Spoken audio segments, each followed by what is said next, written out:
K Muraleedharan വരുന്ന നിയമസഭാ തെരഞ്ഞെടുപ്പിൽ മത്സരിക്കുമോ എന്നുള്ളത് അഭ്യൂഹങ്ങളുണ്ട്. വട്ടിയൂർക്കാവ് കേന്ദ്രീകരിച്ച് താങ്കൾ പ്രവർത്തനങ്ങൾ സജീവമാക്കിയിട്ടുണ്ടെന്ന്. മത്സരിക്കാൻ തയ്യാറാണോ? ഞാൻ തിരുവനന്തപുരത്ത് തന്നെയാണ് ഇപ്പോൾ കേന്ദ്രീകരിച്ച് പ്രവർത്തിക്കുന്നത്. മത്സരിക്കണോ വേണ്ടതെന്നൊക്കെ പാർട്ടി തീരുമാനിക്കും. അല്ല, താങ്കൾ തയ്യാറാണോ? ഞാൻ അന്ന് പറഞ്ഞാൽ ഇപ്പോഴും ഇലക്ഷൻ മത്സരിക്കാനും മൂഡിലേക്ക് ഞാൻ എത്തിയിട്ടില്ല.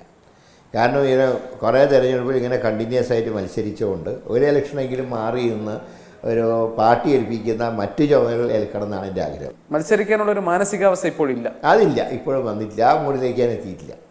അതിനെന്താണ് കാരണം? അതിൻ്റെ കാരണം ഈ ഒരു പക്ഷേ തൃശ്ശൂരുണ്ടായ തിരിച്ചടിയായിരിക്കാം അതിൻ്റെ കാരണം. ഏതായാലും പിന്നെ മാത്രമല്ല കുറേ ഇലക്ഷനിൽ മത്സരിച്ച് കണ്ടിന്യൂസ് ആയിട്ട് കുറേ ഇലക്ഷനൊക്കെ മത്സരിച്ചല്ലോ, ഒന്ന് മാറി എന്നാൽ എന്താണെന്ന് ചിന്താഗതി ഉണ്ടല്ലോ.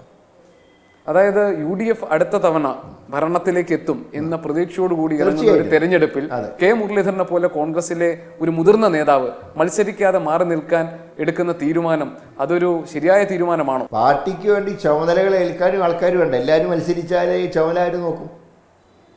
അപ്പം അതുകൊണ്ട് അങ്ങനെ ഏതെങ്കിലും നിയോജകമണ്ഡലങ്ങൾ ഒരു 5-8 നിയോജകമണ്ഡലങ്ങളൊക്കെ ഏൽപ്പിച്ചാൽ നോക്കാൻ കുറേ കൂടെ സൗകര്യമാണ്. ഇപ്പം താങ്കൾ പറഞ്ഞു തിരുവനന്തപുരം കോർപ്പറേഷന്റെ ചുമതല ശ്രീ കെ മുരളീധരന്റെ ചുമലുകളിലാണ്. പക്ഷേ അതേസമയം തന്നെ തിരുവനന്തപുരത്ത് ഒരു DCC അധ്യക്ഷൻ ഉണ്ടോ എന്ന് ചോദിച്ചാൽ ഇപ്പോൾ കോൺഗ്രസിന് വ്യക്തമായ ഒരു മറുപടി പറയാൻ കഴിയാത്ത സ്ഥിതിയാണ് എന്ന് വേണമെങ്കിൽ പറയാം. എൻ ശക്തൻ ഉണ്ടോ ഇല്ലയോ എന്ന് ഉറപ്പാണ്. അദ്ദേഹത്തിന് താൽക്കാലിക ചുമതലയാണ്. അത് ഇലക്ഷൻ കഴിയുന്നവർ അദ്ദേഹത്തിന് താൽക്കാലിക ചുമതല അദ്ദേഹം തുടരും. അതിനുശേഷം പുതിയ DC പ്രസിഡന്റ് വരും.